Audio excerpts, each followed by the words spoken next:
Worries అనిపోయి only హ్యాపీసే ఉండాలని మనస్ఫూర్తిగా కోరుకుంటూ అందరికీ హ్యాపీ భోగి.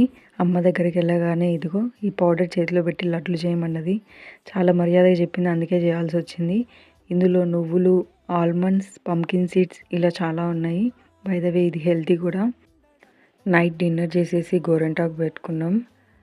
మా అమ్మ చేయి చూడండి, ఆకాశంలో ఉండే నక్షత్రాలన్నీ చేతిలోనే ఉన్నట్టున్నాయి కదా. అదేంటంటే అదొక కొత్త రకమైన డిజైన్ అన్నది. ఇంకెక్కువ మాట్లాడలేదు.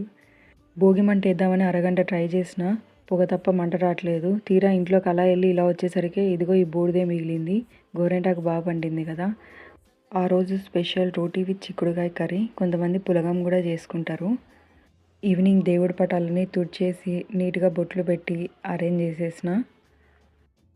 వీడియో కాల్ చేసి కలర్స్ కొనే వాళ్ళు ఎవరైనా ఉన్నారా? నేనున్నా. అక్కడ కాల్లో ఒకలాగా కనిపించింది, తీరా ఇంటికి వచ్చి చూసేసరికి ఇంకో కలర్ ఉంది. నైటే ముగ్గేయడం స్టార్ట్ చేసిన. మనకి ఎలాగో 1-2 గంటలు సరిపోవు కదా.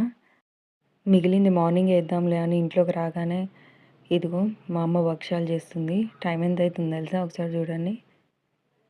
అమ్మతో మామూలుగా ఉండదు, ఆ టైంలో చేస్తుంది. చాలా కష్టపడ్డా కదా, అందుకే ఒక భక్ష్యం తిన్నా.